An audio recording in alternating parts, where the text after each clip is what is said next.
Halo teman-teman, terima kasih sudah mampir di video ini. Kali ini saya akan berbagi tentang ergonomi, semoga bisa bermanfaat dan nggak membosankan ya. Yuk, kita mulai aja. Apa itu ergonomi? Ergonomi adalah cabang ilmu yang mempelajari hubungan antara manusia, alat, lingkungan, dan sistem kerja dengan tujuan agar tercipta kondisi yang aman, nyaman, sehat, serta efisien. Kata ergonomi berasal dari bahasa Yunani, yaitu ergon yang berarti kerja, dan nomos yang berarti aturan atau hukum. Dalam konteks ini, ergonomi dapat diartikan sebagai ilmu yang berusaha menyesuaikan pekerjaan dengan kemampuan dan keterbatasan manusia, bukan memaksa manusia untuk menyesuaikan diri dengan pekerjaan.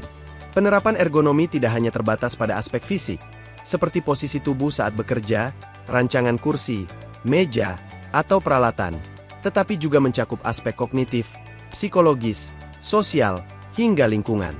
Misalnya, bagaimana antarmuka komputer dirancang agar mudah dipahami, bagaimana pencahayaan ruang kerja diatur agar tidak merusak mata, atau bagaimana pola kerja di organisasi agar tidak menimbulkan stres dan kelelahan berlebih. Oleh karena itu, ergonomi sering disebut juga sebagai Human Factors Engineering, yaitu bidang ilmu yang menempatkan manusia sebagai pusat perhatian dalam merancang sistem kerja. Secara keseluruhan, ergonomi dapat dipahami sebagai upaya ilmiah dan praktis untuk meningkatkan kesehatan, keselamatan, kenyamanan, sekaligus produktivitas manusia dalam bekerja. Selanjutnya beberapa konsep ergonomi. Pertama, manusia sebagai pusat sistem kerja. Ergonomi menempatkan manusia bukan sekadar sebagai komponen kecil dari sistem produksi, melainkan pusat perhatian. Mesin, meja, kursi, komputer, bahkan jadwal kerja harus menyesuaikan diri dengan karakteristik manusia.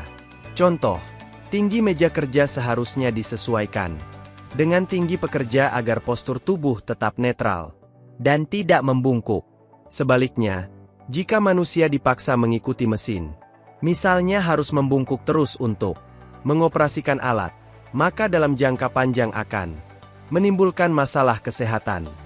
Yang kedua ada keseimbangan antara produktivitas dan kesehatan. Seringkali perusahaan hanya menekankan output atau hasil kerja, tetapi melupakan kondisi pekerja.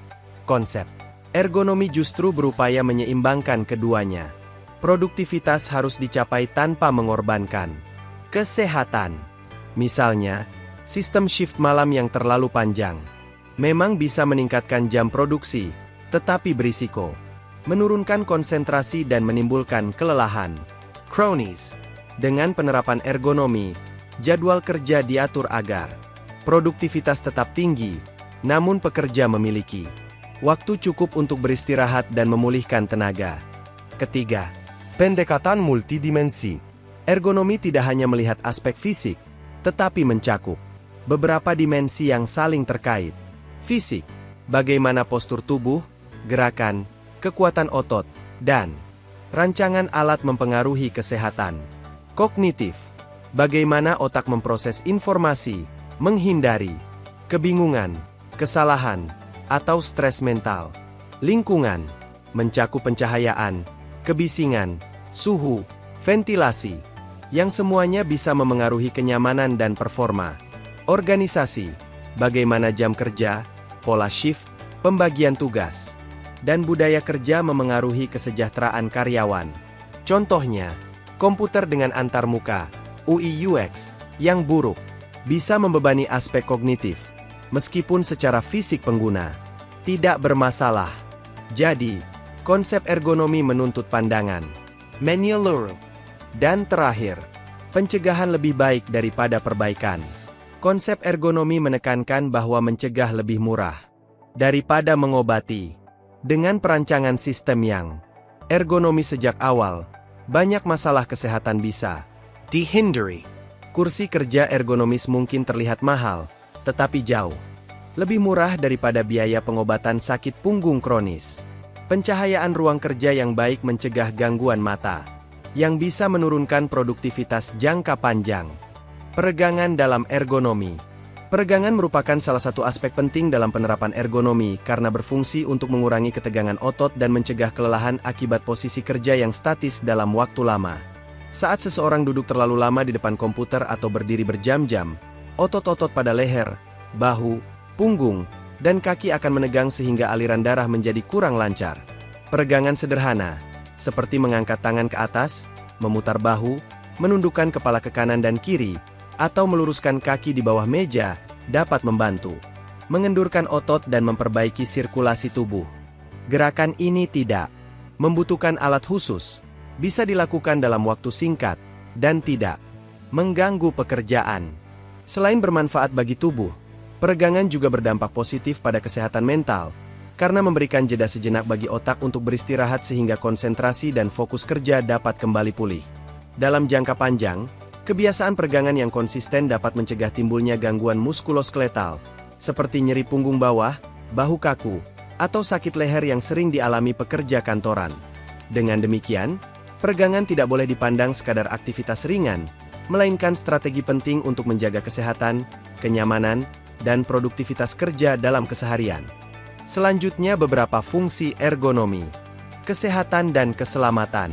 Dengan rancangan sistem kerja yang sesuai postur tubuh, kapasitas fisik, dan keterbatasan manusia, risiko cedera, seperti sakit punggung, nyeri otot, atau gangguan mata dapat dikurangi. Hal ini menjadikan ergonomi sebagai langkah preventif agar pekerja tetap sehat dan mampu bekerja dalam jangka panjang. Meningkatkan kenyamanan. Lingkungan kerja yang dirancang secara ergonomis membuat pekerja merasa lebih rileks dan tidak cepat lelah. Contohnya, penggunaan kursi yang dapat diatur tinggi rendahnya, pencahayaan yang cukup, atau tata ruang kerja yang memudahkan pergerakan tubuh. Kenyamanan ini bukan hanya fisik, tetapi juga psikologis karena pekerja merasa lebih dihargai, meningkatkan produktivitas dan efisiensi. Dengan peralatan dan sistem kerja yang sesuai dengan manusia, pekerja dapat menyelesaikan tugas lebih cepat, akurat, dan dengan energi yang lebih sedikit. Kesalahan kerja pun dapat diminimalkan karena pekerja tidak terbebani oleh postur yang salah atau instruksi yang membingungkan. Mendukung keberlanjutan organisasi dan kualitas hidup pekerja. Lingkungan kerja yang ergonomis akan mengurangi tingkat absensi, kecelakaan kerja, dan biaya pengobatan, sekaligus meningkatkan kepuasan. Hasil akhirnya adalah organisasi yang lebih stabil dan pekerja yang memiliki keseimbangan antara tuntutan kerja dan kesejahteraan hidup sehari-hari. Berikut adalah contoh posisi tubuh yang salah. Posisi duduk yang salah biasanya ditandai dengan punggung membungkuk ke depan atau malah bersandar terlalu jauh ke belakang. Jika punggung tidak mendapat penopang, terutama di bagian pinggang bawah, maka otot akan cepat lelah dan dalam jangka panjang bisa menimbulkan nyeri punggung bawah, atau disebut juga dengan low back pain. Duduk terlalu lama dengan kaki menggantung atau bersila di kursi juga salah karena menghambat aliran darah pada tungkai. Yang kedua, posisi tangan dan pergelangan yang salah sering terjadi ketika keyboard atau mouse ditempatkan terlalu tinggi atau terlalu jauh. Akibatnya siku terangkat dari posisi netral dan pergelangan tangan menekuk ke atas atau ke bawah. Posisi ini membuat otot lengan cepat tegang dan meningkatkan risiko carpal tunnel syndrome. Yang ketiga, posisi kepala dan leher yang salah adalah ketika seseorang menunduk terlalu lama ke arah layar laptop yang terlalu rendah, atau justru mendongak ke monitor yang terlalu tinggi. Postur ini menimbulkan ketegangan pada otot leher, bahu, hingga punggung atas. Banyak kasus sakit leher kronis berasal dari kebiasaan yang salah, apalagi jika dilakukan setiap hari. Dan yang terakhir, posisi berdiri atau mengangkat beban yang salah biasanya terlihat ketika seseorang membungkukkan punggung untuk mengambil benda dari lantai tanpa menekuk lutut. Posisi ini sangat berisiko karena beban langsung ditanggung oleh tulang belakang. Selain itu, berdiri terlalu lama hanya bertumpu pada satu kaki juga salah karena membuat distribusi berat tubuh tidak seimbang dan menimbulkan nyeri pada pinggang atau lutut. Jika sebelumnya terdapat posisi yang salah, maka berikut adalah posisi yang benar. Posisi duduk yang baik adalah tulang punggung berada pada postur netral, yaitu tegak namun tidak kaku. Punggung sebaiknya menempel pada sandaran kursi dengan sedikit penopang di bagian pinggang bawah, lumbar support. Kedua kaki harus menapak penuh di lantai atau pijakan kaki, dengan lutut membentuk sudut sekitar 90 derajat. Posisi ini membantu mengurangi tekanan pada tulang belakang dan mencegah kelelahan Posisi otot. Tangan dan lengan juga sangat penting.